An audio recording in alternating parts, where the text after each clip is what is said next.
Bueno, buenas tardes. Buenas tardes. Buenas tardes, profe. Bueno, de la clase anterior quedamos acá en el, en el ejemplo anterior. Y acá pues ya queda faltando como lo último de esa lectura, de que el mínimo común múltiplo y el máximo común divisor pues se pueden extender a un número finito de enteros. Entonces básicamente, bueno, esto es lo que estaba haciendo.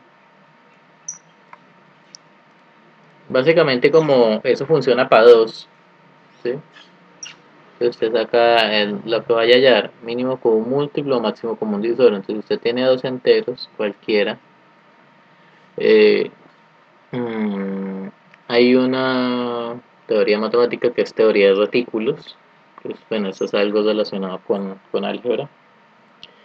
Entonces, bueno, ahí muestra de que dos elementos, digamos, un retículo muestra que hay dos elementos, entonces va a haber un elemento por debajo de ellos. Pues cuando existe, eso se llama el ínfimo, ¿sí? Bueno, el que está por debajo de los dos. Bueno, en este caso, en este contexto de los números enteros, el máximo común divisor de A y B pues estaría por debajo de los dos. Y el mínimo común múltiplo de los dos estaría acá por encima. ¿Esto qué quiere decir? Pues que por debajo de A y B no es que no haya nadie más. O sea, de hecho puede haber mucha gente más. ¿Sí? Pero pues eso pues va a ser un conjunto finito en este caso.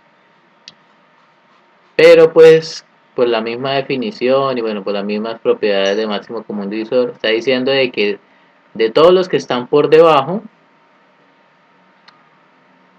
ese máximo común divisor va a ser el más grande de todos los números que dividen a A y a B. O sea, hay otros números que dividen a A y a B, pero son más pequeños. Sí, el más grande de todos es el máximo común divisor. Y el mínimo común múltiplo, pues la misma historia.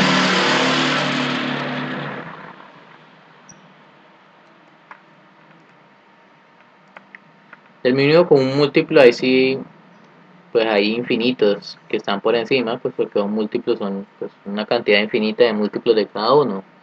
¿Sí? Multiplique A por cada entero positivo, pues van a salir infinitos múltiplos de A, infinitos múltiplos de B, y pues van a haber infinitos donde coinciden los dos. Pero entonces, de todos esos infinitos múltiplos que van a haber, el más pequeño de todos va a ser el mínimo, ¿sí? Por eso mismo el nombre, el mínimo con múltiplo. Y bueno, entonces siempre van a estar de esa forma.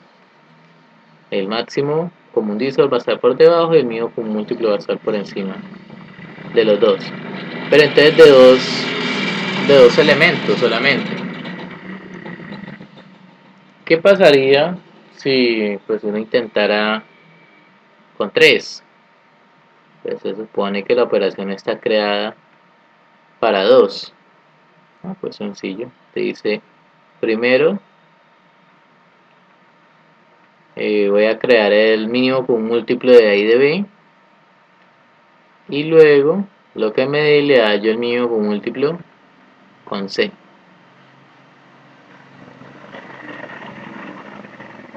O se dice, bueno, yo no lo pensé así. Yo lo pensé fue hacer B con C.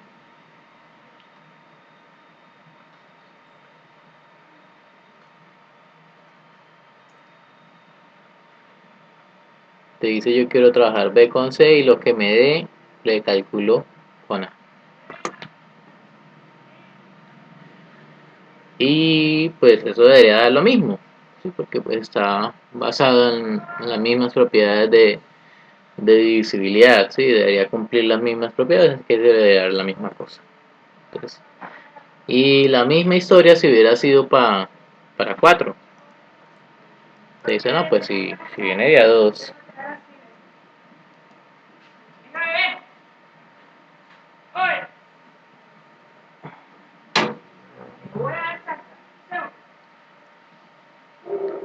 Entonces, si fuera de a 2, dice, no, pues yo tomo estos dos, le calculo el mío con un múltiplo, hallo estos dos, le mío con un múltiplo, y luego, pues hallo el mínimo con un múltiplo con esos dos resultados. Y, pues de esa forma, cualquier combinación. Entonces, la idea es que demostrar de que eso es posible, de que eso es cierto. ¿Sí? Entonces, ¿hasta ahí bien?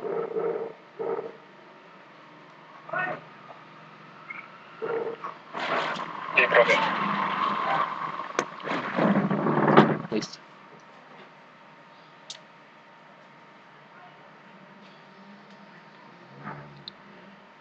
Listo, entonces demostremos el teorema. Entonces me dice que si yo tengo un número finito de enteros no todos nulos, ¿sí? Recuerden que cuando es máximo común divisor pedía eso, de que no todos fueran nulos. O sea, que alguno de ellos...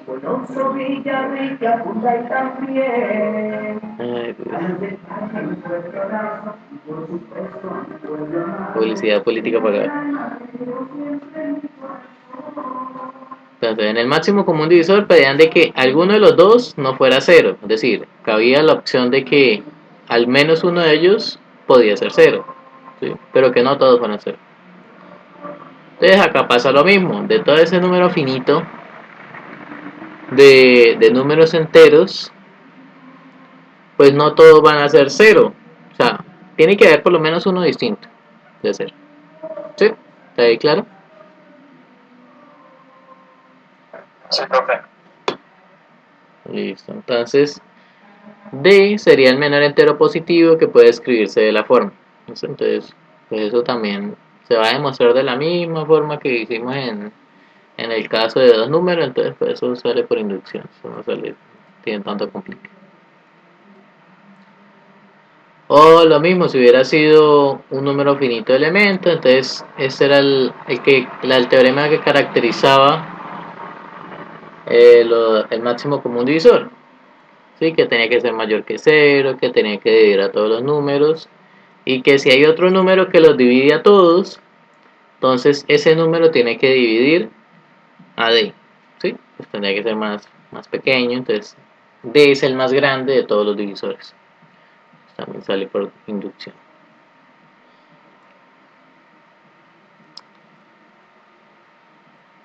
Y bueno, lo mismo para si fuera el mínimo con un múltiplo. Entonces, en el mínimo con un múltiplo si piden de que todos los números tienen que ser distintos de cero.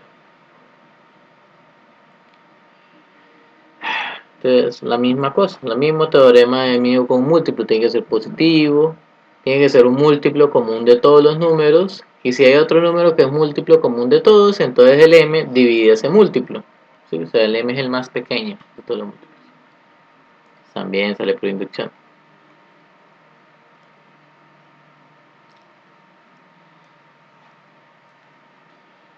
Y esta es la propiedad de que estábamos hablando.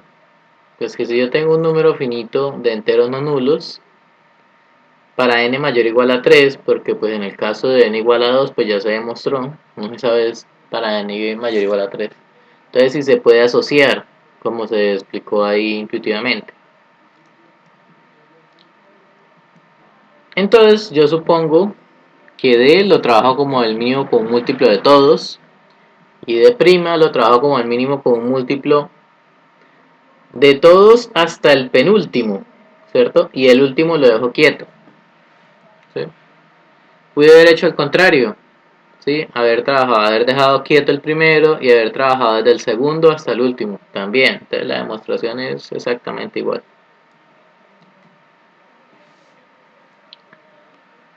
¿Sí? ¿Hasta ahí bien?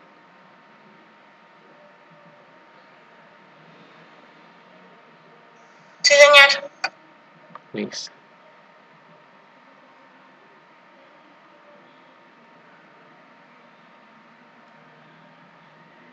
Listo. Entonces,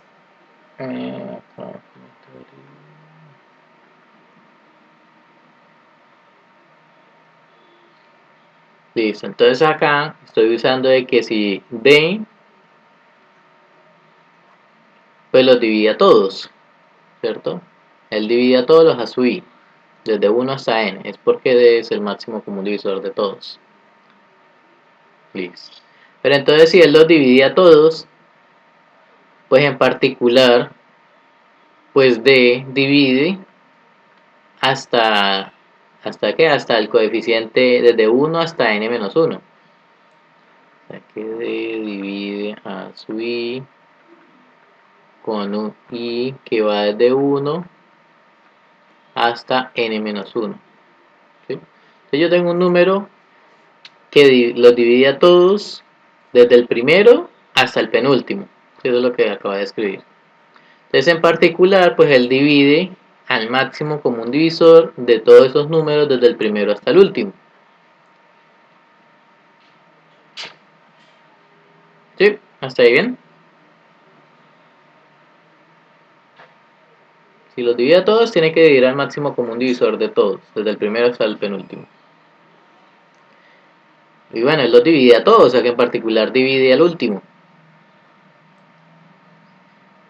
Y entonces él divide al máximo común divisor de estos dos. Bueno, pero es que el máximo común divisor de esos dos pues tiene nombre propio, se llama d'. O sea que d divide a d'. ¿Hasta ahí bien?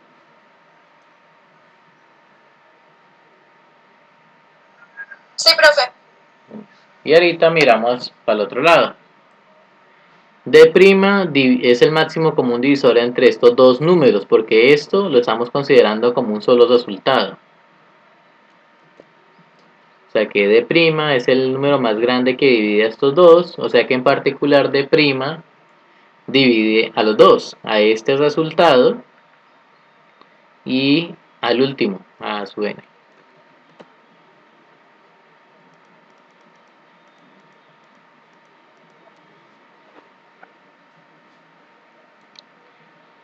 Entonces, si él divide a todo este resultado, todo este número, es porque él los divide a todos. ¿Sí? Él divide a todos desde el primero hasta el penúltimo, ¿cierto? O sea, técnicamente esto de acá significa de que D divide a su i con i que va desde el primero hasta el penúltimo. ¿Sí? Pero es que acá me está diciendo que D' también divide al último. O sea, va desde el primero hasta el penúltimo. Y acá me dice que también divide al último. Ah, pues porque podemos concluir esto, que D' los divide a todos desde el primero al último. Y si D' divide a todos desde el primero al último, pues tiene que dividir al máximo común divisor desde el primero al último, que ese era D. D es el máximo común divisor desde el primero hasta el último. O sea que D' divide a D. Y ya hemos visto que D divide a D'. Y pues como ambos son positivos, se dividen mutuamente, pues la única opción es que sean iguales. ¿Sí? Pues por todos los teoremas que hemos visto.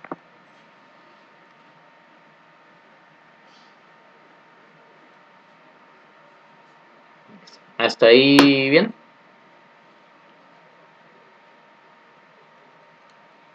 Sí, profe. Y listo. El 238 es exactamente lo mismo, pero pues ya no con máximo común divisor, sino con mínimo común múltiplo. Y pues para que esta expresión tenga sentido, pues el mínimo común múltiplo siempre me exige que todos los números sean distintos de 0, que sean enteros no nulos, que sean positivos.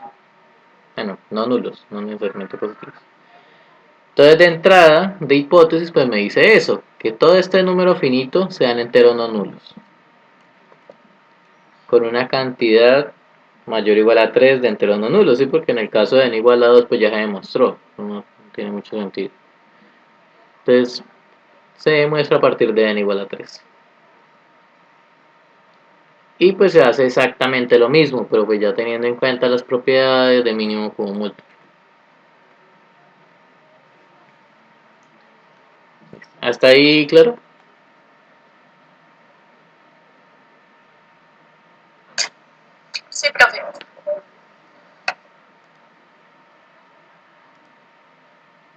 Listo, entonces de ahí eh, se supone que siguen estos ejercicios, ejercicios 2.2, que yo apenas estoy empezando a hacerlos, entonces pues todavía no les he enviado las sugerencias de los ejercicios, pero pues si ustedes quieren adelantar trabajo, ustedes buscan acá en el libro,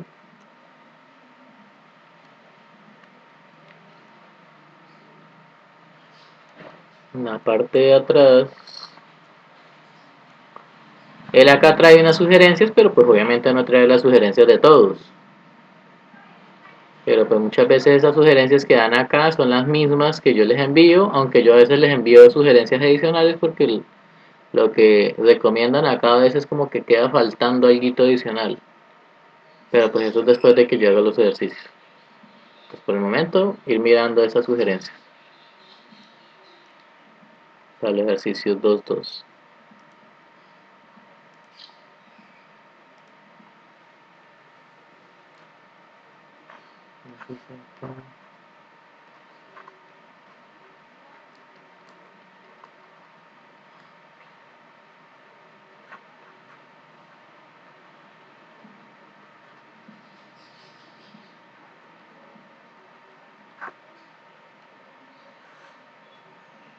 Hasta ahí, claro.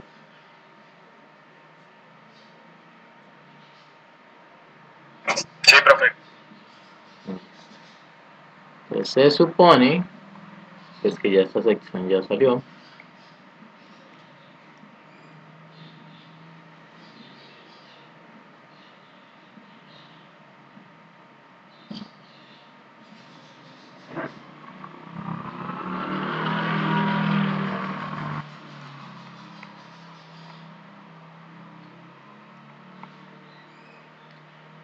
Entonces ya entraríamos a ver el teorema fundamental de la aritmética.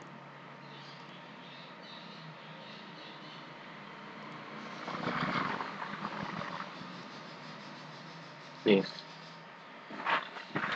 Entonces del teorema fundamental de la aritmética, pues básicamente me dice que todo entero n mayor que 1 o es primo o se puede factorizar como producto de primos. Y este producto es único salvo por el orden de los factores. O sea, básicamente este teorema me asegura pues lo que se hacía en primaria, ¿sí? Que uno tomaba un número cualquiera, digamos, no sé, 12. Entonces, ¿usted qué hacía? Usted hace el 12, lo descomponía, mitad de 12 6, mitad de 6 3 y tercera de 3 1. Entonces que ese 12 yo lo puedo escribir de forma única como producto de números primos. ¿Listo?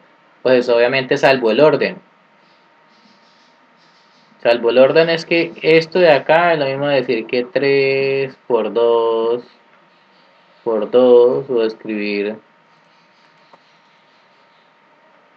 2 por 3 por 2. Eso es decir que es única salvo el orden, o sea que teniendo los mismos elementos, si yo hago la combinación ahí de esos elementos que hacen parte de esa representación como producto, pues es la misma cosa, ¿sí? Va a dar el mismo resultado. Entonces se hace referencia a la cantidad de elementos, o sea, cuántas veces está el primo 2, cuántas veces está el primo 3 y bueno, así sucesivamente. Entonces esa es la unicidad que hay que demostrar. ¿Hasta ahí bien? Sí, profe. Sí, profe. Entonces, en la clase número 4, bueno, el PDF de la clase 4, nosotros vimos algo parecido y nosotros vimos el principio de inducción matemática 2 y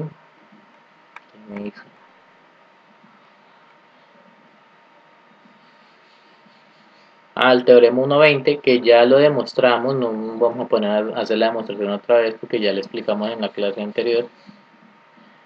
Pero pues si la vamos a recordar, desde que todo entero mayor o igual a 2 o es primo o es un producto de números primos.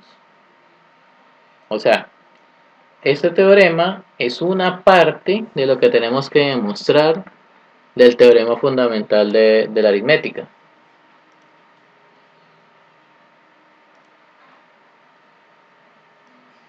O sea que en ese teorema 1.20 que lo demostramos en la clase 4, pues ya tenemos una parte. ¿Sí? El teorema 1.17, que es el principio de inducción matemática, acá lo recuerdo tal cual como estaba en el PDF que les envié. Me dice que yo tengo un número natural cualquiera, yo tengo un subconjunto de los naturales mayores o iguales a A, que satisface esas dos condiciones, que el primer número está en el conjunto y para cualquier natural más grande que A, todos los números que están en el medio están en el conjunto, entonces el número grande también está en el conjunto. Si él logra demostrar las dos cosas es porque el conjunto del que yo estoy hablando y el conjunto de los naturales mayores o iguales a es la misma vaina. Entonces eso es el principio de inducción matemática que vamos a aplicar acá. ¿Sí? ¿Hasta ahí bien? Sí, profe. Entonces eso lo que hemos explicado es que este principio de inducción matemática era como una ayuda cuando cierta propiedad que yo voy a demostrar no arranca en el 1 o en el 0, sino que arranca más adelante. Entonces, en este caso, ¿por qué arranca más adelante? Pues porque estamos hablando de descomposición en producto de primos. Pues que el 1 no es primo, ¿sí? Pues el 0 tampoco. ¿Por qué? Pues que el número primo era un número que tenía exactamente dos divisores distintos. Y pues el 1 no tiene dos divisores distintos, solamente tiene un divisor que es el mismo 1. Entonces no contaría como primo. Y el 0 pues la misma historia. Entonces, como ni el 0 ni el 1 cuentan, entonces no puedo arrancar con el principio de inducción matemática normalito. Entonces toca empezar con este alternativo que empieza a correr desde 2. ¿Sí? Que el 2 es el primer primo, 3 es el siguiente primo, 4 no es primo, pero es producto de primos. Entonces yo quiero demostrar que desde el 2 en adelante, pues para todos los que le pongan, tiene alguna de las dos condiciones. O es primo o es producto de primos. ¿Hasta ahí bien?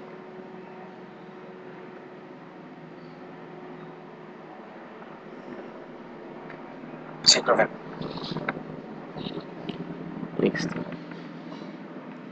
Entonces todo entero n mayor que 1 o es primo o se puede factorizar como producto de primos. Y este producto es único salvo por el orden de los factores. Entonces en la primera parte, pues el teorema 1.20 pues ya hicimos esa parte. Faltaría mostrar la unicidad de la factorización salvo el orden. Entonces usamos inducción sobre n, pero pues usando este teorema de inducción. Entonces lo primero, pues tener un conjunto S, que tiene que ser un subconjunto de estos. ¿Subconjunto de quién? De todos los números. Bueno, acá sí que lo podemos escribir.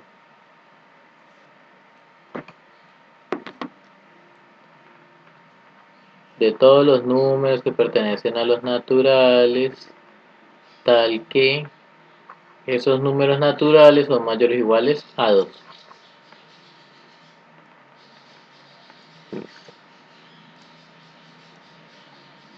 Entonces yo tengo que mostrar, bueno, primero pues que el conjunto ese que yo voy a considerar es un subconjunto de ese que está ahí.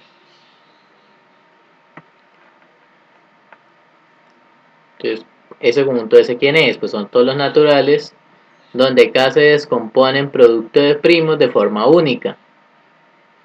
Pues porque la primera parte ya está demostrada. Pero de que sea única, pues Eso hace falta.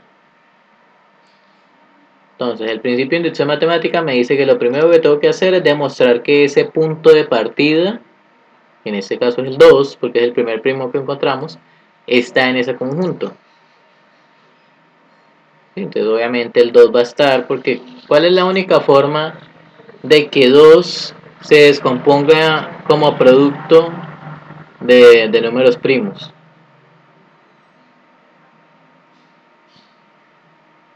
¿Cuál sería la única forma?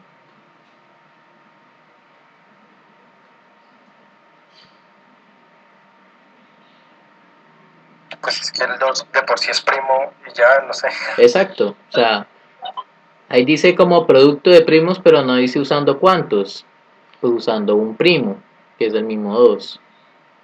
O sea, antes de entrada ya el 2 cumple. ¿Sí? Sí, profe. Entonces ya cumple la primera propiedad. Entonces ahora, supongamos que para todo entero k, con k mayor o igual a 2 y más pequeño que n, tenemos que k está en S. Es decir, que si yo tomo un entero n cualquiera, pues en resumen, como para no enredarse uno con tanta terminología, si yo tomo un n cualquiera más grande que 2, entonces todos los números más pequeños que ese n, pero mayores o iguales a 2, todos los que están en el medio, estrictamente más pequeños, todos esos números tienen una descomposición de forma única como producto de primos. Esa es la hipótesis. Lo que hay que demostrar es que ese n que es más grande también tiene una descomposición única como producto de primos. ¿Sí? Sí, profe. Entonces debemos demostrar que n está en S, que tiene una representación única como producto de primos. Entonces, siempre que ustedes van a demostrar la unicidad de algo, ya sea acá, ya sea en teoría de grupos, ya sea en topología, en lo que estén viendo, si ustedes les dicen demuestre unicidad, pues usted supone que hay dos elementos de esa misma cosa. Si usted supone que hay dos elementos de la misma cosa, ¿el objetivo cuál es? Pues demostrar que esos dos elementos de la misma cosa o que cumplen la misma propiedad necesariamente son iguales. Y ahí usted ya prueba la unicidad. ¿Sí? ¿Hasta ahí bien?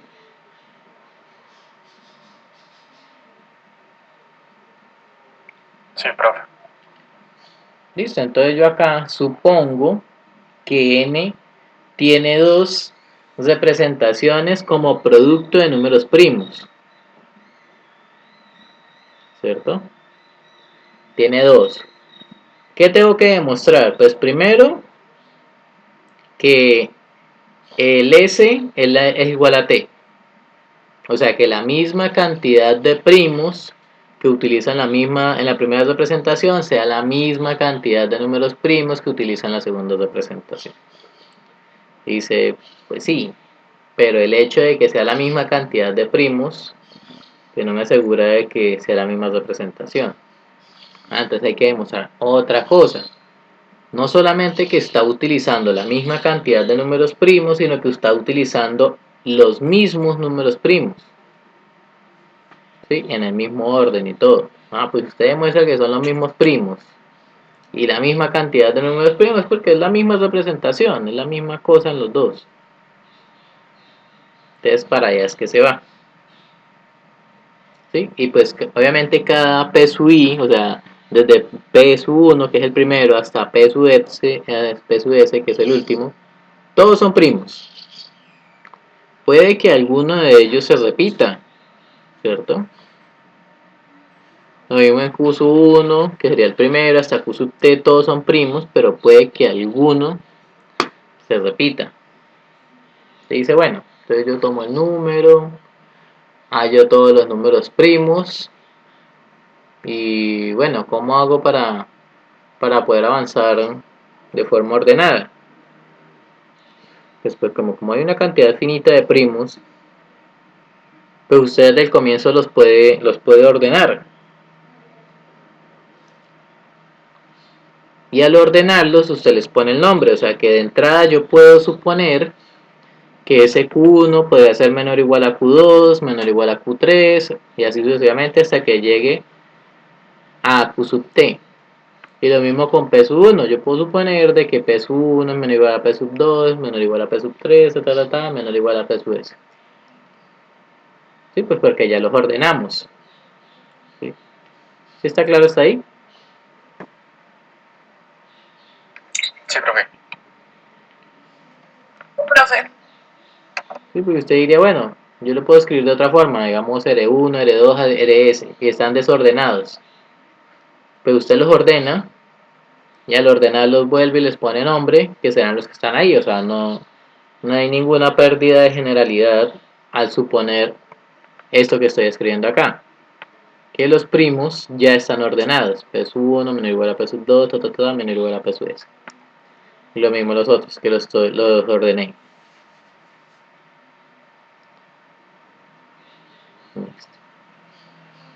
Entonces, de esta ecuación, parecido a lo que vimos la vez pasada, si este P sub 1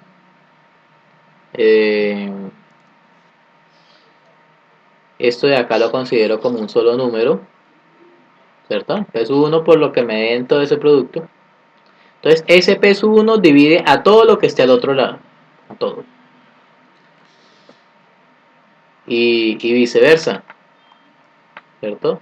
En este lado izquierdo, todo esto lo puedo considerar como un solo resultado, entonces yo puedo decir que Q sub 1 divide a todo lo que está al otro lado, o sea, divide a todo ese producto de P sub I.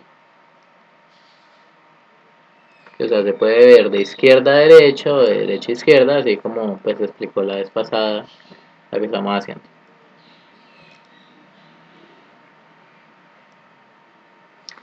Entonces tendríamos eso, que P sub 1 dividía todo ese producto y que Q sub 1 dividía todo ese producto.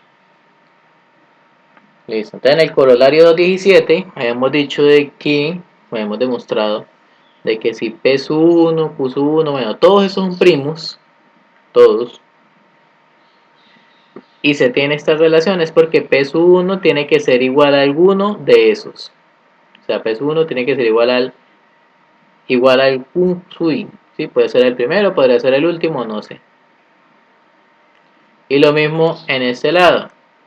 Si Q sub 1 divide todo ese producto es porque Q sub 1 tiene que ser igual a alguno de esos P.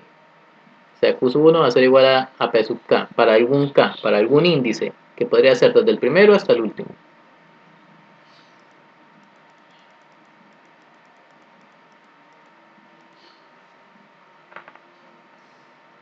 Y entonces, pues desde la entrada dijimos que el Q sub 1 era el primer primo, y pues Q sub I es cualquiera de esos primos, no sé cuál de ellos, y obviamente el primero va a ser menor o igual a cualquiera de ellos. Lo mismo en el otro, el P sub 1 va a ser menor o igual a cualquiera de los que estén en esa representación. Bueno, pero es que P sub K es Q sub 1 y acá en el primero ese Q sub J es P sub 1. O sea, reemplazando esa igualdad que tenemos, pues tenemos que Q sub 1 es menor o igual a P sub 1 y P sub 1 es menor o igual a Q sub 1. Acá estamos teniendo las dos desigualdades, ¿no? Acá es importante eso, ese hecho de que tengo las dos. Porque si estuviera con uno, pues no puedo concluir la igualdad. Porque tengo alguna de las dos, entonces no puedo concluir la igualdad. Pero acá, yo sí tengo los tengo conectados con un i, porque se me dan las dos desigualdades. ¿Sí? Me dan las dos relaciones de divisibilidad, entonces tengo esto, las dos al mismo tiempo. Y al tener las dos al mismo tiempo, pues como el menor igual es antisimétrico,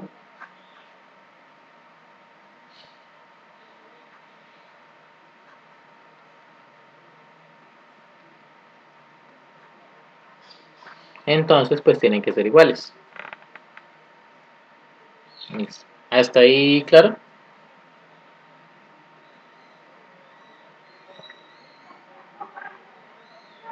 Sí, profe.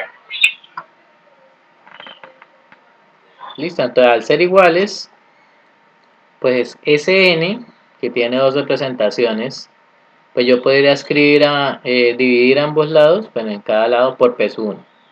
Sí, obviamente P1 con P1 se cancela. Y como son iguales, entonces Q1, que es el mismo P1, se cancela con P1. Listo. Y pues este número, como ese también es un número primo, ese P1 o cos1, que es la misma cosa, es un número primo, pues de entrada es distinto de 1. O sea que todo ese producto, desde 2 hasta t, pues sería más pequeño que el producto desde 1 hasta t. Sí, porque estaríamos usando un número adicional. Lo mismo si lo miran desde el punto de vista de las p. Todo ese producto desde 2 hasta s que está sin tachar, pues es más pequeño que todo el producto desde 1 hasta s. Sí, y el producto de todas las p desde 1 hasta s puede ser el número n.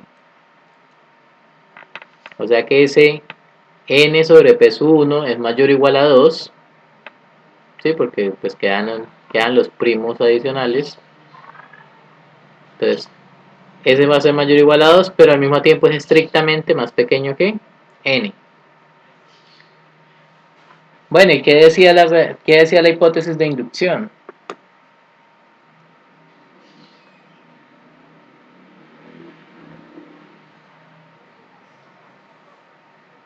¿Qué decía la hipótesis de inducción?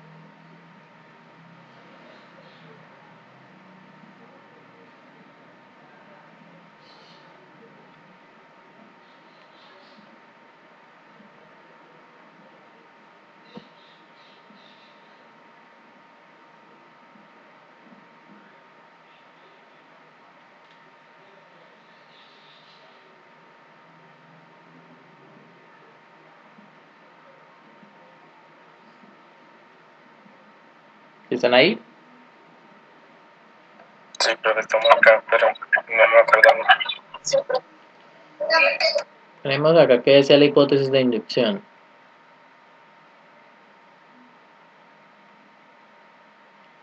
Dice, supongamos que para todo número que esté entre 2 y n, ¿sí? Pero ese número es mayor o igual a 2 y estrictamente menor que n, automáticamente ese número está en el conjunto S, es decir, automáticamente ese número se descompone de forma única como producto de primos. ¿Sí?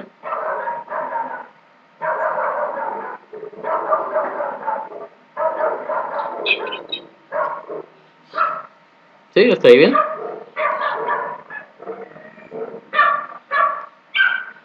Sí, señor. Listo, entonces miremos si eso que me dio a mí cumple esas características. Ese n sobre p1 cumple esas características.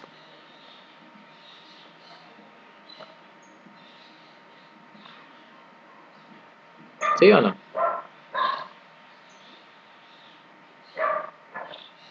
Sí. Sí, porque está entre 2 y n. Ese número es mayor o igual a 2, pero es estrictamente menor que n. Entonces, él cumple las características, o sea, él cumple que está en el conjunto S. Bueno, ¿y quién era S? Ah, bueno, los números que tienen una representación única como producto de primos. O sea que si tiene una representación única como producto de primos, quiere decir que estos que están acá sin tachar, pues tiene que ser la misma representación de estos que están sin tachar. ¿Sí?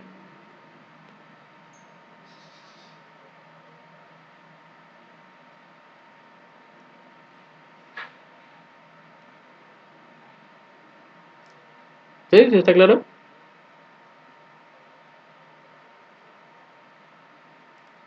Sí, profe, ahí más o menos.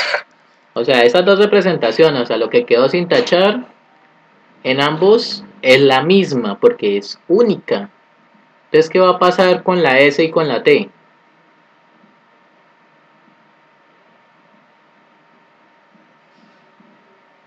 Son iguales. Sí, son iguales porque no hay otra representación, ¿sí? Por la misma hipótesis de inducción. Entonces acá me dice que esas dos representaciones son idénticas y pues ya se escogió un orden. Entonces, por esa hipótesis necesariamente esos dos números son iguales y como están ordenados, pues necesariamente tienen que ser los mismos. Entonces, este S es el mismo T y como están ordenados, entonces el P sub 2 es el mismo Q sub 2, el P sub 3 es igual al mismo Q sub 3 y así sucesivamente hasta que encuentre que P su S pues va a ser igual a Q su S, pues porque es el mismo, S integra lo mismo. ¿Hasta ahí bien?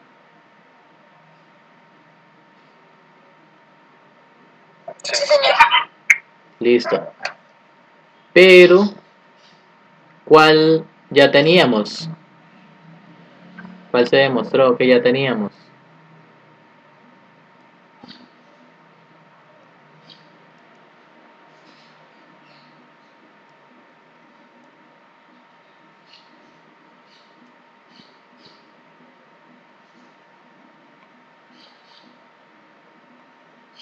Ya se había demostrado que el P sub 1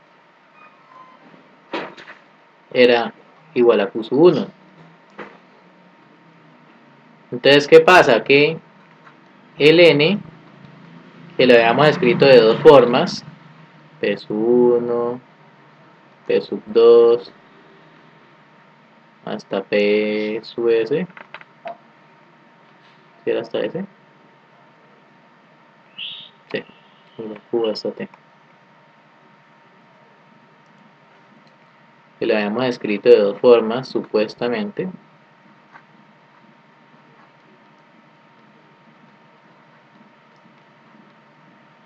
Pues como ya demostró que usan la misma cantidad de primos y usan los mismos números primos, ¿sí? Porque acá demostramos que desde el 2 hasta el último son los mismos, y ya habíamos demostrado que el primero era el mismo. Entonces básicamente ese n tiene una única representación como producto de primos, porque usa los mismos primos en el mismo orden y en la misma cantidad.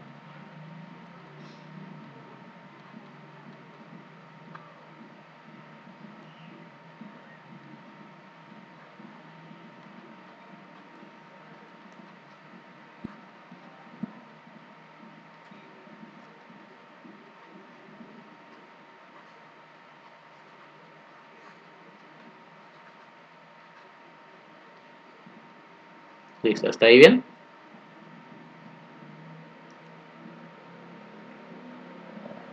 Sí, bro. Listo. Bueno, pero es que se supone que estábamos usando inducción. ¿Qué quiere decir eso? Que si suponemos que cualquier número más pequeño que n, pero mayor o igual a 2, cumplía la propiedad y demostramos de que n también cumple la propiedad, eso quiere decir de que todos esos números cumplen la propiedad, o sea que estos dos conjuntos son iguales. ¿Sí? Eso es lo que se demuestra con el método de inducción acá, este método alternativo, que si yo logro demostrar de que n también está en S, entonces ese conjunto S y el conjunto grande son el mismo.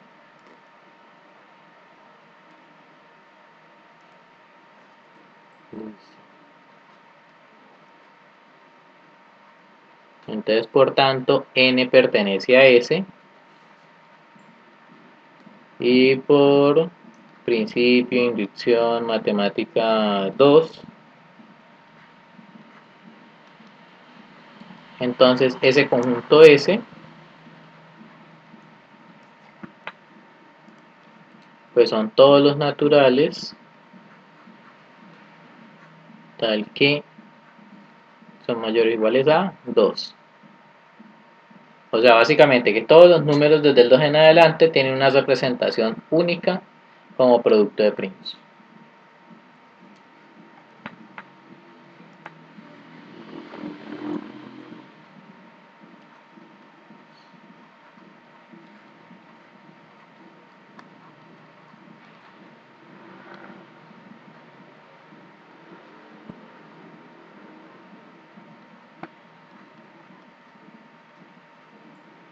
Listo, ¿está ahí claro?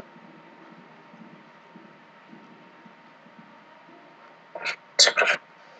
Sí, profe. Pues, qué pena la demora acá escribiendo, pero pues no alcancé a preparar clase antes.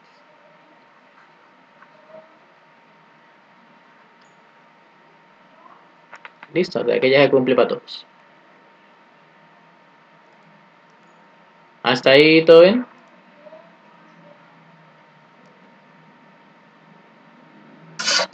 Sí, señor. Profe.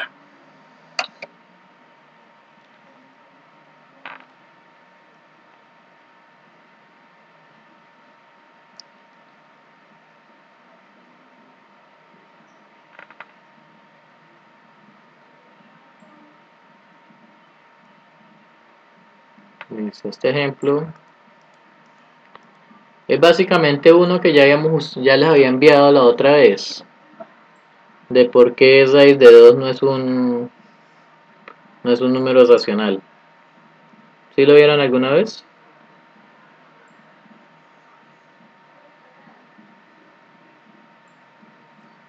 Sí, profe.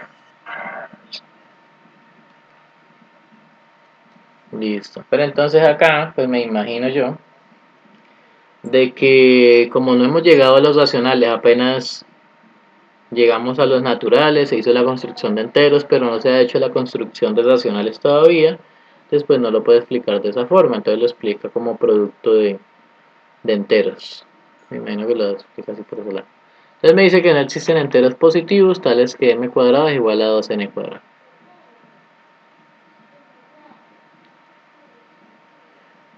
Listo, entonces me dice que m es distinto de 1, pues de otra forma tendremos que 1 es igual a 2 por n cuadrado, ¿sí?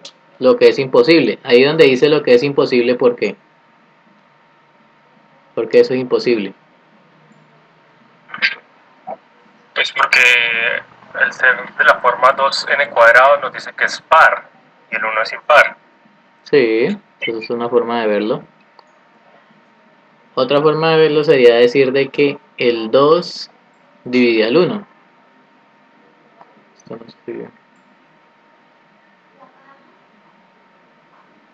Sí, porque el hecho del 2 estar multiplicando con otro número está diciendo de que el 2 divide al 1.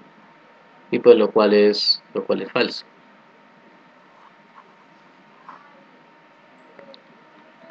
Listo. Luego me dice que si n es distinto de 1, porque si n fuera 1, pues la misma historia, ¿no? Si n fuera 1, pues sería 1 al cuadrado, pues 1 por 2, pues da 2. Y me está diciendo que m cuadrado es igual a 2.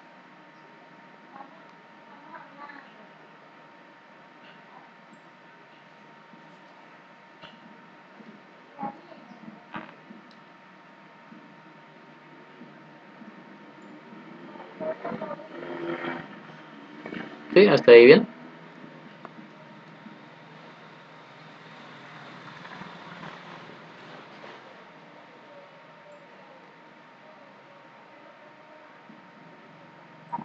Sí, profe.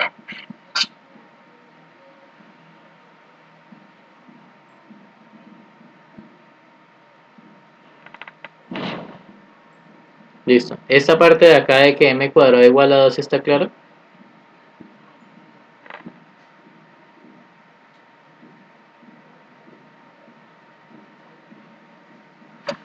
Sí, señor.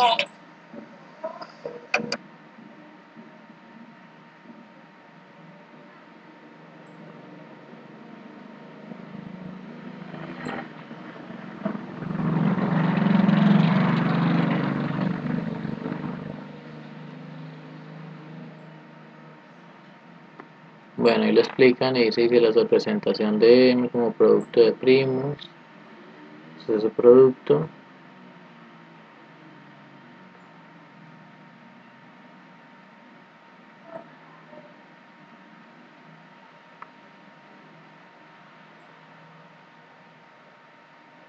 Sí, está bien. Yo lo vería de otra forma. Pues no sé si está bien, pero bueno. Si m cuadrado es igual a 2, pues estaríamos diciendo de que m por m es igual a 2. ¿Y ahí qué estaríamos diciendo?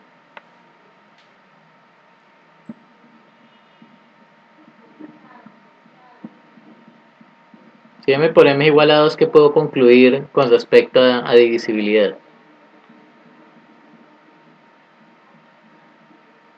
Que m divide el 2. Exacto. Bueno, y si m divide al 2, ¿qué se puede concluir? Porque el 2 es un primo, se supone que al ser primo solamente tiene dos divisores, el 1 y el mismo número. ¿Qué puedo concluir? Sí, que es 1 o 2. Que m es igual a 1 o m es igual a 2. Solo hay dos opciones. Bueno, pero ¿cuánto da 1 al cuadrado?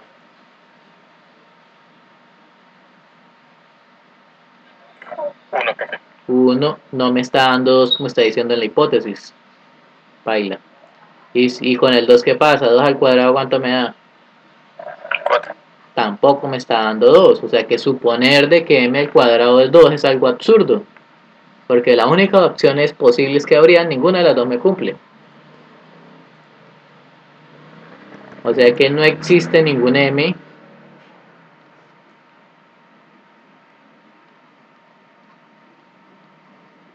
No existe m que pertenece a los enteros tal que m al cuadrado sea igual a 2. Pues si no existe ninguno, pues ¿qué quiere decir? Que para todo m que pertenece a los enteros, pues m al cuadrado es distinto de 2.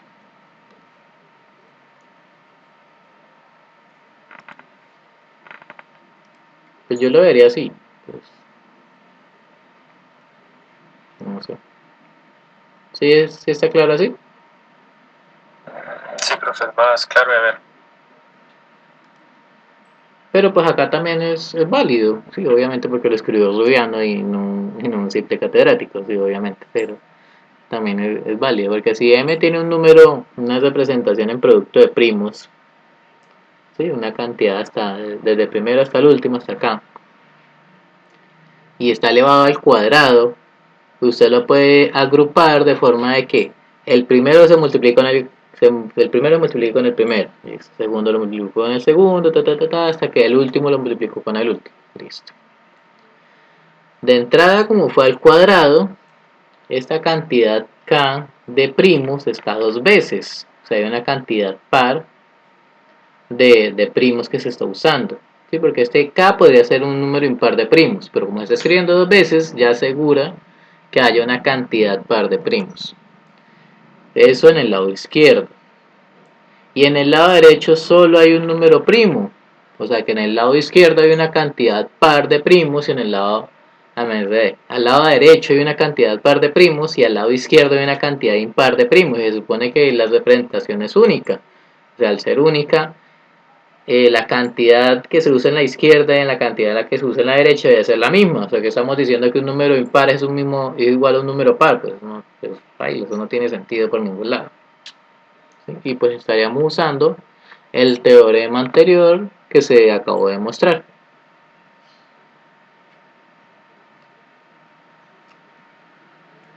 ¿Está ahí claro?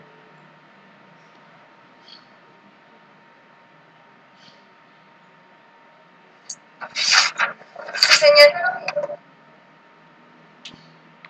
Listo. Entonces, ya descartamos los casos de que m sea 1 y que n sea 1.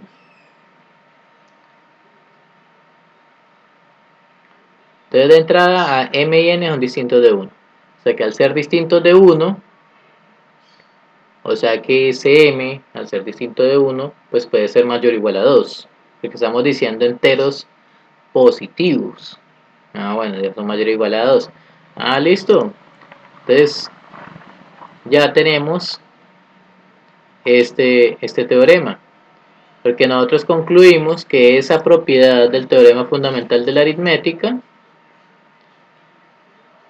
que era el conjunto S, son los mismos naturales mayores o iguales a 2.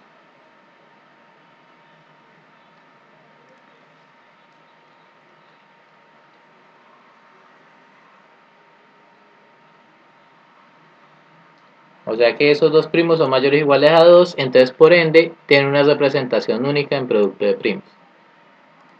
Bueno, este es ejemplo 241. Escribirlo para que me recuerden.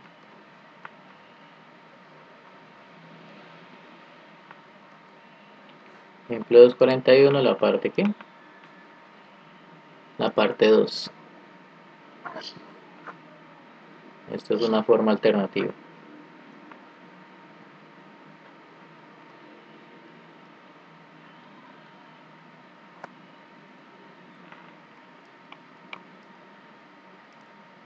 Listo. Entonces, al ser m y n distintos de 1, entonces quiere decir que m es mayor o igual a 2 y n es mayor o igual a 2. O sea que m y n pertenecen al conjunto S. Y al pertenecer al conjunto S, pues tienen una representación única en producto de primos. Es eso lo que están diciendo acá. Sea esta la representación de m y sea esta la representación de n.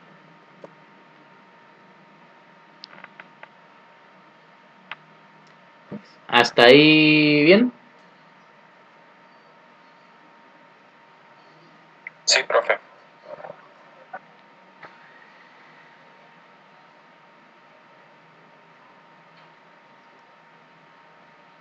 Listo, entonces al hacer m cuadrado, pues hacer lo mismo que explicamos ahorita. Esa representación de m que va desde 1 hasta acá, pues al cuadrado hay que escribirla dos veces. Y la agrupo de forma conveniente. El primero con el primero, el segundo con el segundo, hasta que llega el último con el último. Listo.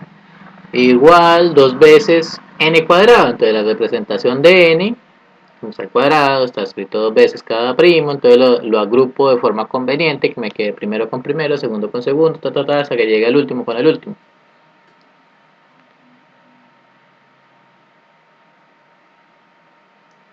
¿Hasta ahí claro?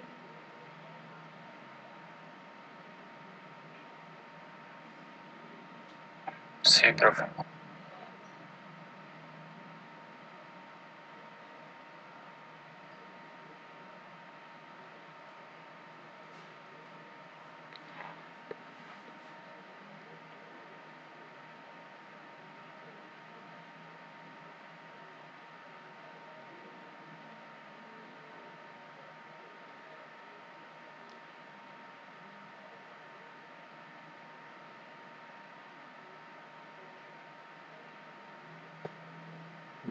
Dice que contradice el teorema fundamental de la aritmética.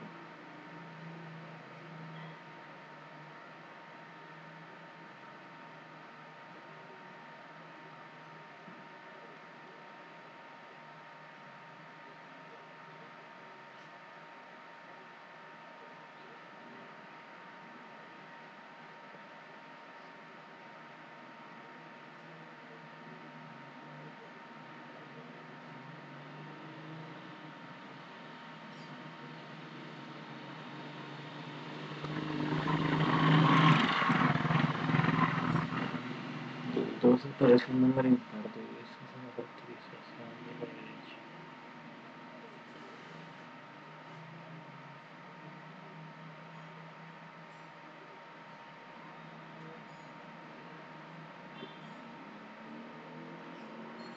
derecha. Ya entendí. Listo. ¿Sí está claro lo que dice ahí? ¿Por qué lo contradice?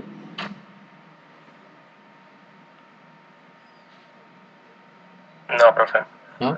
Listo. Entonces, vemos una igualdad, ¿cierto?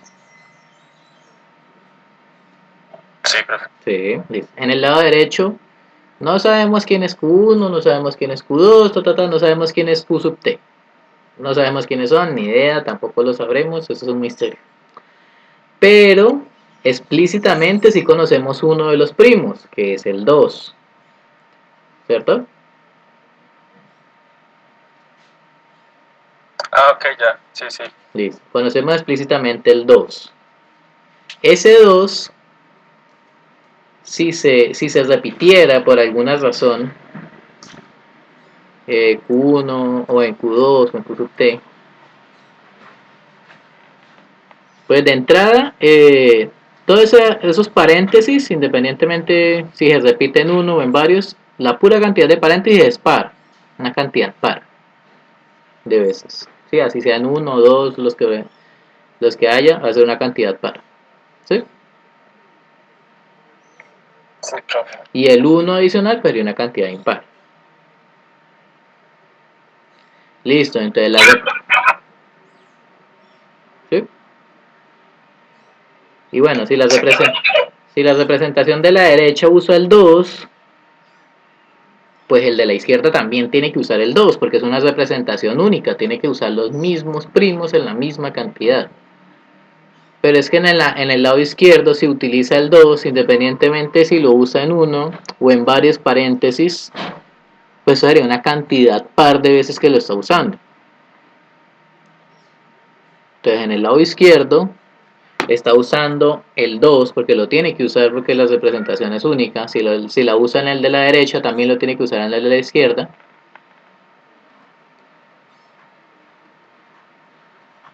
Acá sería una cantidad par de veces que va a usar el 2 en la izquierda. Y en el lado derecho, con los puros paréntesis sería una cantidad par, pero con el 1 adicional me daría una cantidad impar. Una cantidad impar de veces que va a usar el 2. Entonces ya de entrada ya me está contradiciendo que la representación sea única, porque en un lado está usando una cantidad impar de veces el 2 y en una cantidad par el 2. Entonces baila, ahí hay una contradicción. De suponer de que esos tales enteros que existen, pues baila, ya hay una contradicción por donde se le mire. Entonces pues simplemente no existen enteros positivos que cumplen esa propiedad. ¿Sí está claro hasta ahí? Sí, profe, ya lo entendí, sí. ¿Hasta ahí alguna duda?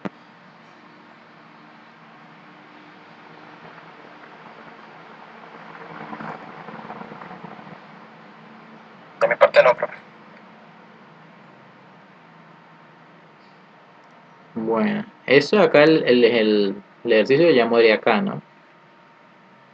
Dice, agrupando los primos iguales en la factorización de n debido al teorema fundamental de la aritmética, obtenemos la siguiente fórmula.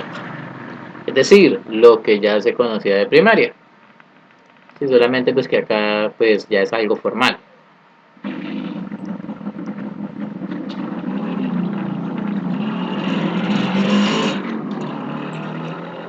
Esto seguro que...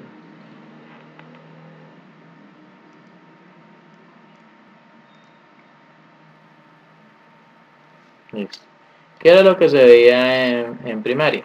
Ah, pues ustedes le decían un número, digamos 18. Entonces usted lo descompone, que mitad, que 18 es 9, que tercera de 9 es 3, y de tercera de 3, 1.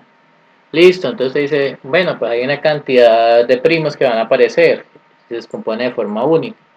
Y usted dice, bueno, pues así como hicimos en el teorema, yo puedo ordenarlos, esos primos de menor a mayor, y pues los que se repiten, pues los sigo escribiendo en ese orden. O sea, 2 por 3 por 3. O sea que básicamente cada primo pues va a tener una cantidad de veces que se repite. Y eso siempre va a ser un producto. Entonces cada primo va a tener su exponente, que no necesariamente es el mismo primo que está abajo, sino otro número que depende de ese primo. ¿Sí? Entonces eso es lo que está acá. Cada número entero se va a escribir como el producto de una cantidad de primos. Ese es el índice que está ahí. Y desde 1 hasta acá, pues es sencillamente el primer primo que va a aparecer hasta el último primo que va a aparecer. ¿Listo? Donde esos primos, pues son los primos en el orden que usted conoce, ¿cierto? Pero entonces acá va a ser los primos que aparezcan en dicha representación, ¿sí? Porque digamos, en un ejercicio podría ser que apareciera 2 a la 3 por 5 a la 4. Dice, bueno, pues estos dos son los primos que aparecieron, el primer primo y el segundo primo. y eso sería pues los exponentes correspondientes a esa representación. Entonces me dice que esos n sub i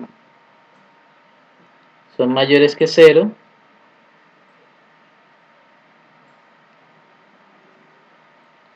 y p sub i es distinto de p sub j si esos primos son distintos.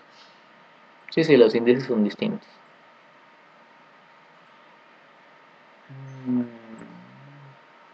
Ah, sí. Listo. ¿Por qué mayor que 0? Pues porque está diciendo que si aparece es porque tiene un exponente. Listo. Entonces, ¿esta va a ser la forma canónica o la forma normal del entero? Listo. ¿Hasta ahí claro?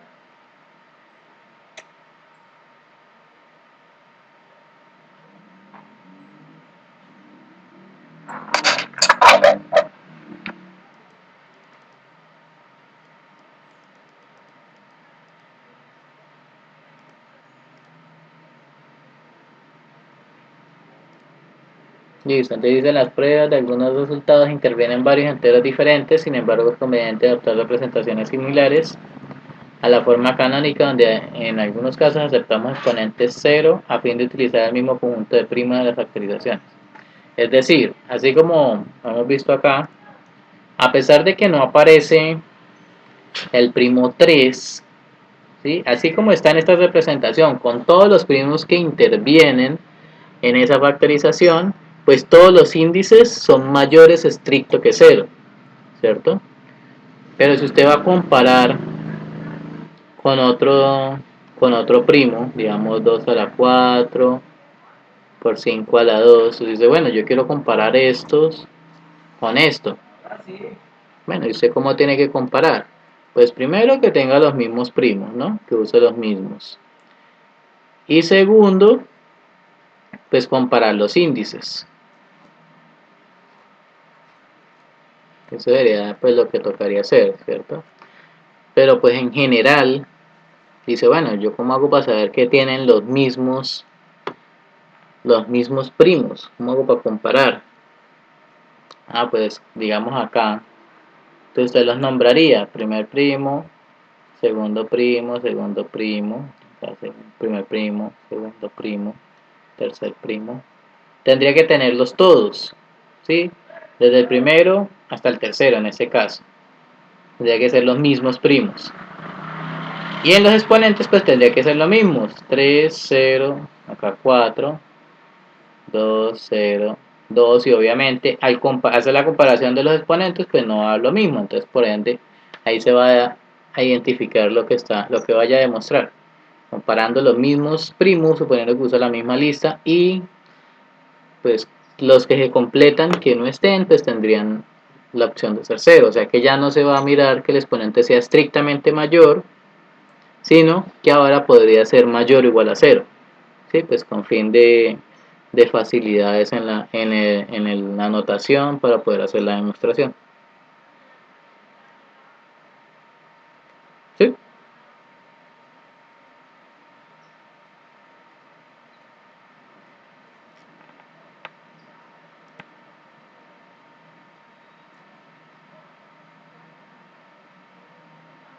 ¿Sí? ¿Hasta ahí bien?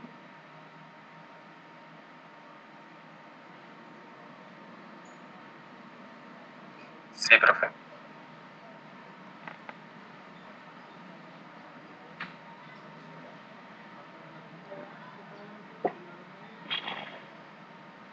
Entonces acá ya empieza a aparecer todo esto de las productorias. Ya listo, yo tengo un número, él tiene su representación canónica en producto de primos, ¿cierto? Desde el primero hasta el último primo con sus exponentes correspondientes en SUI.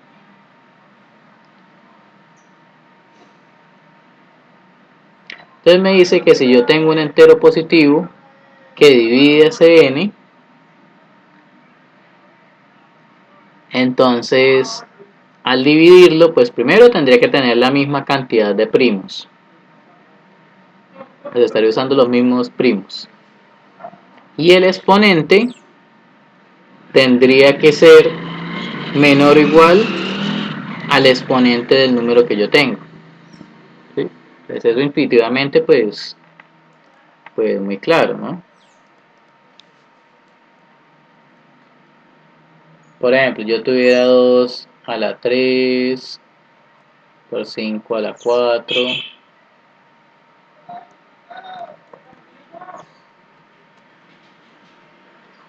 Bueno, por 3 a la 4 por 5 a la 2. Pues ese número debería dividir a 2 a la 5, 3 a la 8, 5 a la 4. Entonces tendría que usar la misma cantidad de primos y los exponentes de ese número que está dividiendo debería ser menor o podrían ser igual a los que están allá. Es decir, acá perfectamente podría ser un 4 y pues sigue dividiéndolo. ¿Sí? ¿Estoy bien? Sí, profe. Listo, entonces eso es lo que toca demostrar.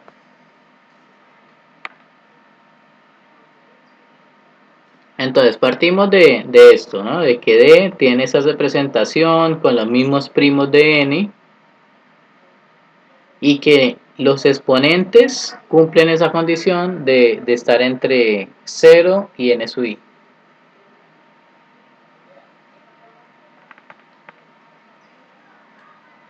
Listo, entonces N yo lo puedo escribir de esa forma y al exponente se le suma y se le resta D sub i.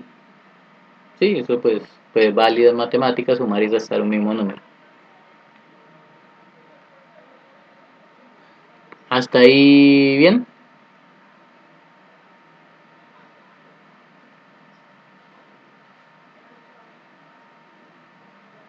Sí, profe. Listo. ¿Por qué yo sé que este nuevo exponente es mayor o igual a 0?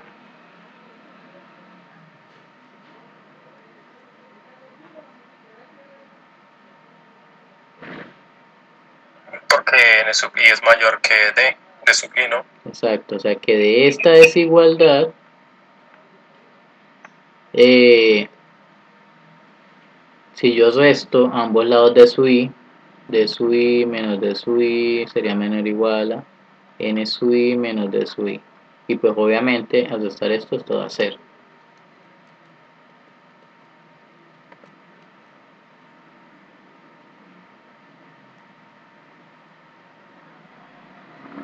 Listo, o sea que este nuevo exponente, pues como se supone que es un producto, bueno, acá sale por propiedades de exponentes básicas, que si yo tengo una a a la n más m, pues yo lo puedo escribir como a a la n por a a la m, distribuir los exponentes con respecto al producto. Eso fue lo que se hace, cada primo lo distribuyo este en un lado por p sub i a este exponente. Sí, entonces adentro, o sea, esto de acá sería la productoria desde i igual a 1 hasta acá, y adentro pues sería p sub i a la n sub i menos d sub i por p sub i a la d sub i. ¿Listo? Entonces sería la productoria. Ambos tienen índice i. Bueno, este de acá y este de acá tienen índice i.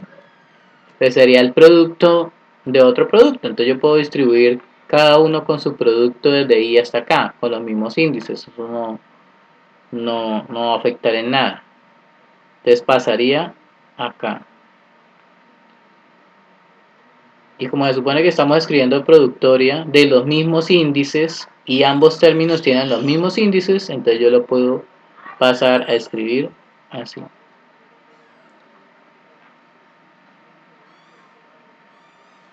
Y pues esa segunda productoria es precisamente el número D. Y esa primera productoria pues es un número que me va a dar, ¿sí? P sub i con unas potencias mayores o iguales a 0. Eso se multiplica, pues ese resultado va a dar otro número. Ese otro número lo llaman C. Y pues básicamente no me importa quién sea C, lo que importa es mostrar que D divide a N. O sea, pero acá ya está. N es igual al producto de dos números. El C haga de cuenta de que no está ahí, que lo olvido, entonces D divide a N. Y listo, ahí ya se hizo la demostración.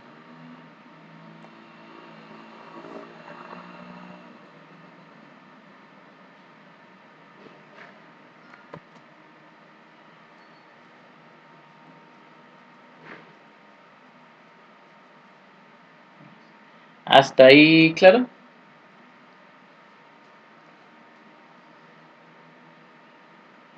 Sí, profe. Sí, profe.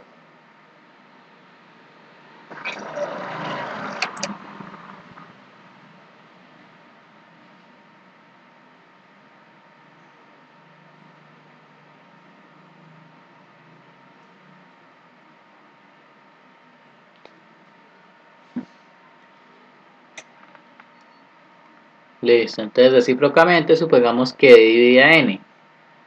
Entonces por definición existe un número entero positivo, en este caso tal que N sea igual a C por D. Entonces ahí es donde se usa el teorema fundamental de la aritmética. Se dice la unicidad de la representación canónica de N nos garantiza que los primos que aparecen en la factorización de C y D son los mismos que aparecen en N.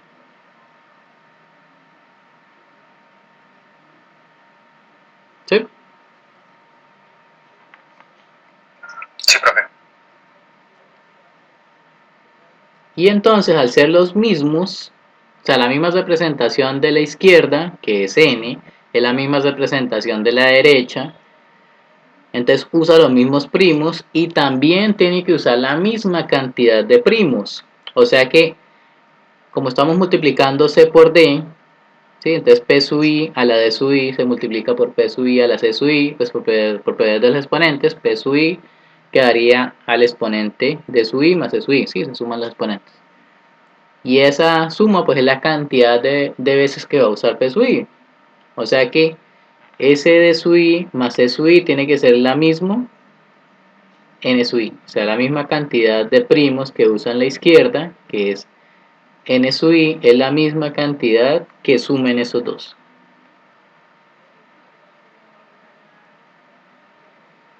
Entonces, esa unicidad de la representación, pues eso ayuda mucho.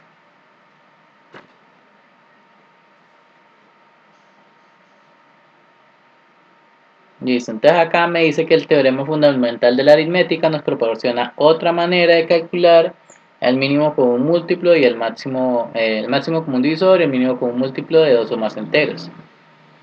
Que básicamente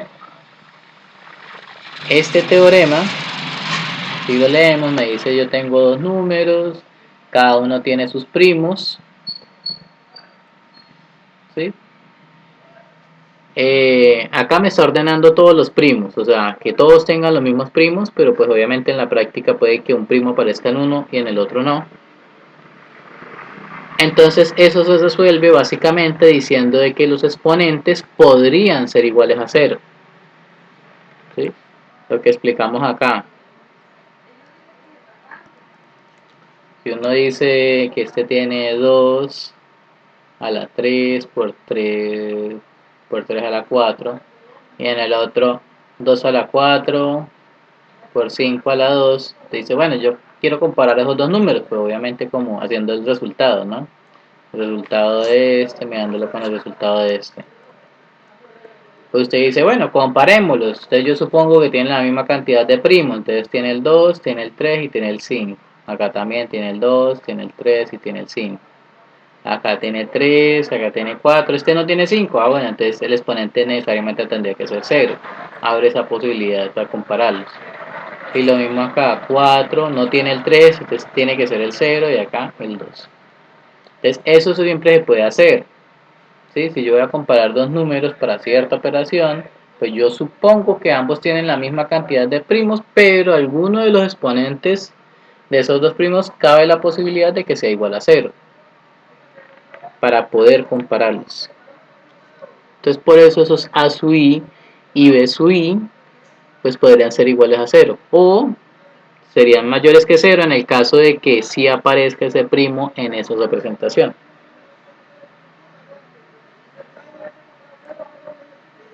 ¿Sí?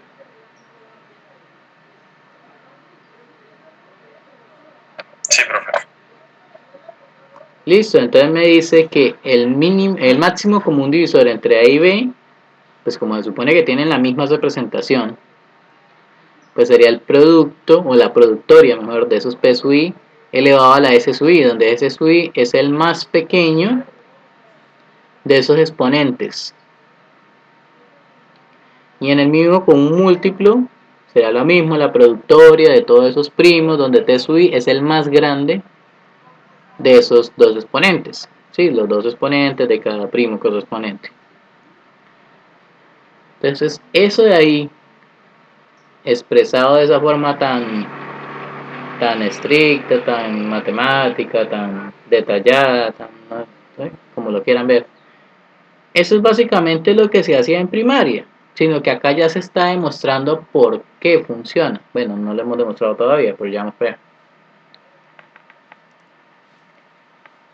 ¿Por qué? Porque si usted tomaba lo que le enseñaban a uno en primaria, digamos 12 y 28, por ejemplo.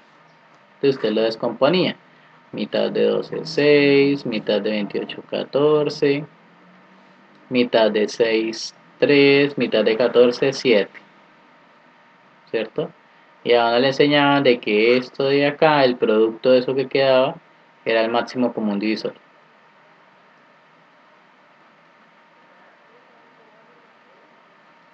Era 4. ¿Sí? Y paraba ahí porque tenía que ser un número que dividiera los dos. Y también que si uno lo hacía hasta que los dos desaparecieran,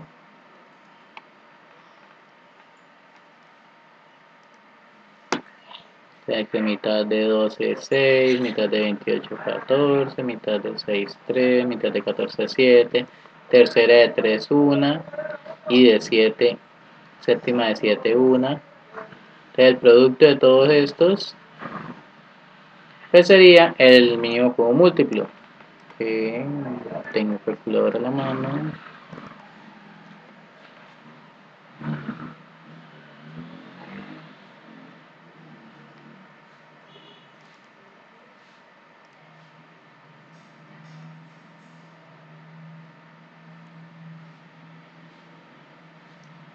El 84. 84. Sí, muchas gracias. Acá sería mínimo común múltiplo entre 12 y 28. Listo, ese era el algoritmo resumido que nos vendieron a nosotros en primaria. Bueno, pero entonces si uno dijera, bueno, el 12, ¿cómo se descompone? El 12 sería 2 a la 2 por 3, ¿sí? 2 por 2, 4, 4 por 3, 12. Y el 28 sería 7 por 4, ¿no? Entonces 2 a la 2 por 7. Listo. Entonces si uno compara los dos utilizando la misma descomposición en números primos, sería 2 a la 2 por 3 a la 1 por 7 a la 0. Y en el otro sería 2 a la 2 por 3 a la 0 por 7 a la 1. Entonces, ¿qué me está diciendo? Que haga el producto, el máximo común divisor entre 12 y 28, es que haga el producto entre esos números primos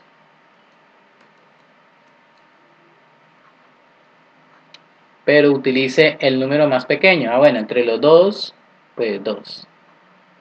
Entre 1 y 0, pues 0. Y entre 0 y 1, pues 0. Ah, pues ahí está, 4.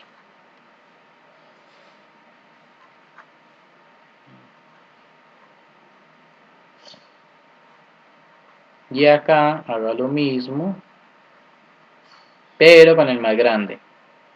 2, 3 y 7. Entonces haga la comparación, el más grande entre 2 y 2, pues 2. Entre 1 y 0, pues 1. Y entre el 0 y el 1, pues el 1. Y ese básicamente pues es el que nos dio.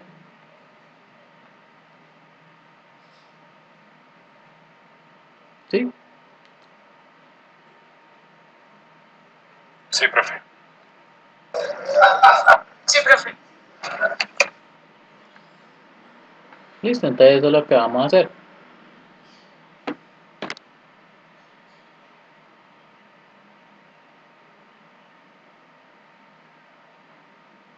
Bueno, ¿se acuerdan cuál era el teorema 2.6?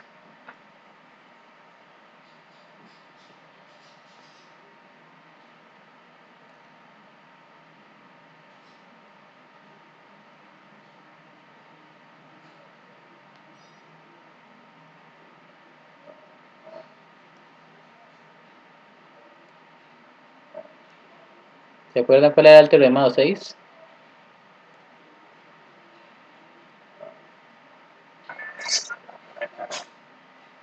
No, profe. El que me daba las características del máximo común divisor. O sea, si uno no sabe, o sea, yo tengo un número, ¿cierto? Pero yo no estoy seguro de que ese sea el máximo común divisor, pues hay una caracterización, hay un teorema que me dice, bueno, verifique estas tres condiciones y si usted logra demostrar de que esas tres condiciones son ciertas es porque el número que usted tiene en realidad es el máximo común divisor. ¿Sí? Sí, profe. Dice, ese es el teorema que me caracteriza al máximo común divisor. Entonces tiene que ser positivo, tiene que dividir a ambos números y si hay otro número que los divide a los dos números iniciales, entonces ese número tiene que dividir a mi número, al que yo tengo la sospecha de que es el máximo común divisor. Y cuando usted ya pruebe las tres cosas, pues ya puede asegurar de que en realidad es el máximo común divisor.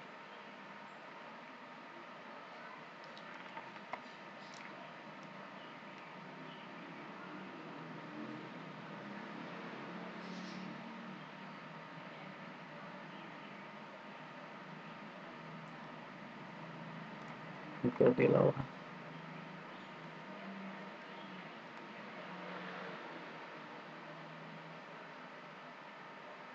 Listo. Entonces, me está diciendo de que el máximo común divisor, o sea, no lo está afirmando todavía, porque pues sería como muy abusivo afirmarlo de una vez sin haberlo demostrado. Entonces yo digo, bueno, esto de acá le vamos a poner nombre, que sea D, ¿sí? Porque yo todavía no estoy seguro que sea el máximo común divisor, entonces pongámosle un nombre. Cuando ya esté seguro, ahí sí hago la afirmación, ah, bueno, esto es igual a esto. Sí, pero eso es después de demostrar las tres condiciones. Todavía no puedo aventurarme a decir eso. Entonces, la primera es que tiene que ser mayor que 0. Mayor que 0 estricto.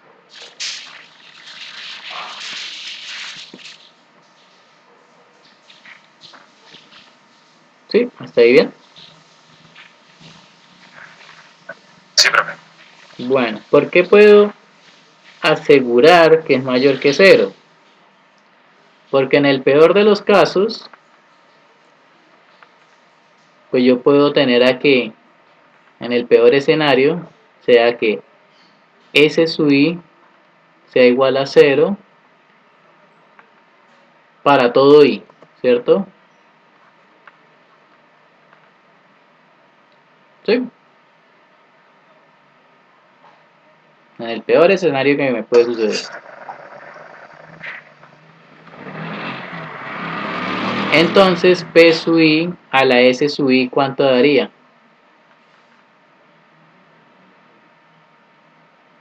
1. 1. O sea que todo ese producto, desde i igual a 1 hasta acá, de todos los P sub i a la S sub i, en el peor de los casos que yo esté más vaciado, ¿cuánto me va a dar? 1. 1, y 1 efectivamente es mayor que 0.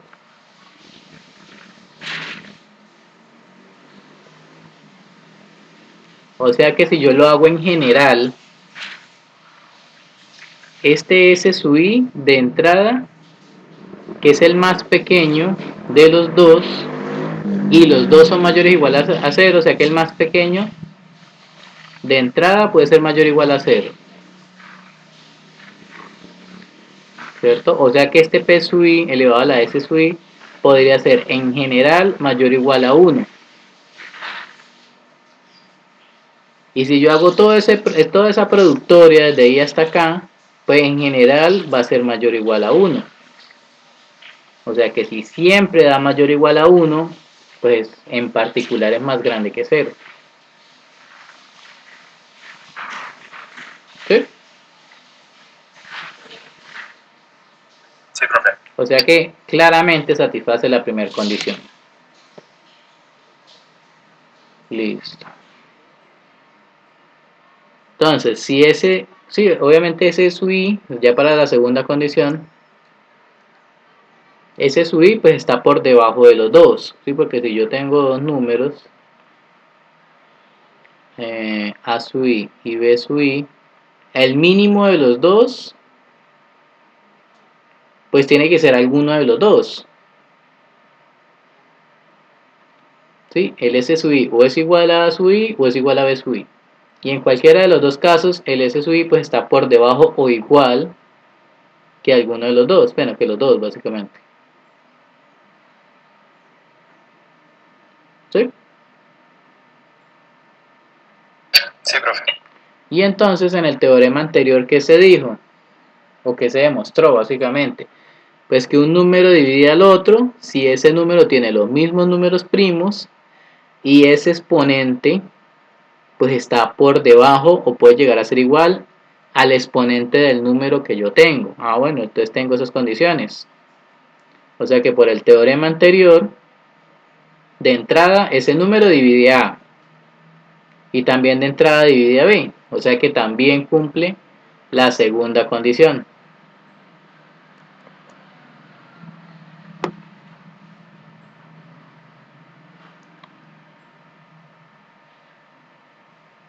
¿Hasta ahí bien? Sí, profe. Listo, entonces supongamos que hay un número que divide al A y al B, o sea, un divisor común. Entonces, otra vez por el teorema anterior, bueno, acá le ponen valor absoluto porque ese número en general nunca me dicen si es positivo o negativo.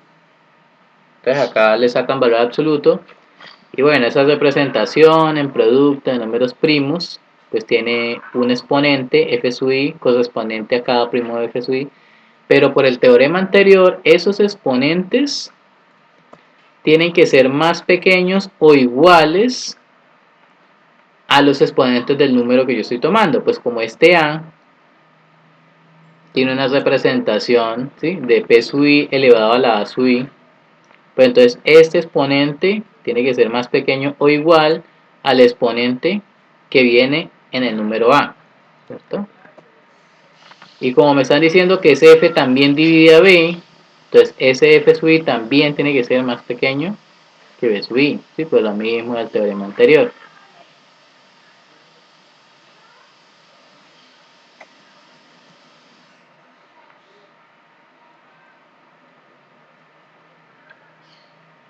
¿Sí?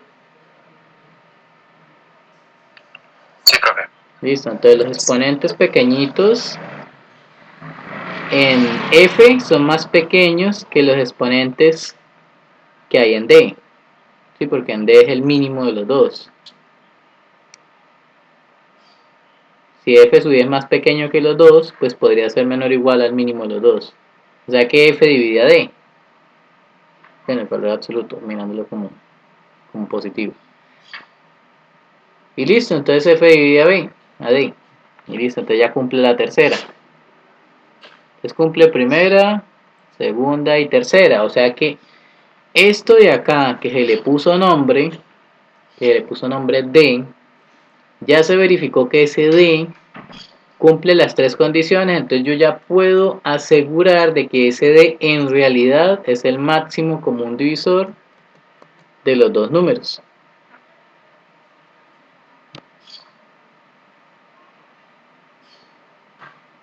¿Sí? Sí, profe. Y listo, el del mínimo común múltiplo pues debería ser algo parecido.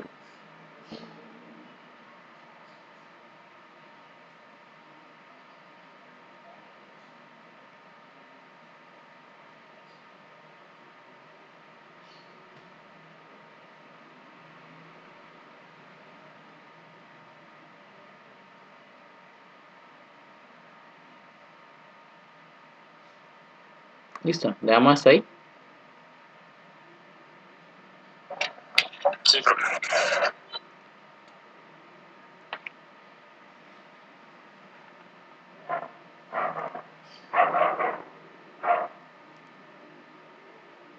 Listo. ¿Tienen alguna pregunta, duda?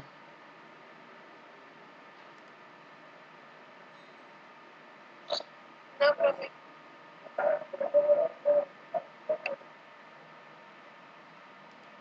Listo, entonces estamos hablando. Sí, profe. Muchas gracias. Bueno, hasta luego. Bueno, profe. Hasta luego. Gracias, profe. Hasta Bueno, luego. hasta luego.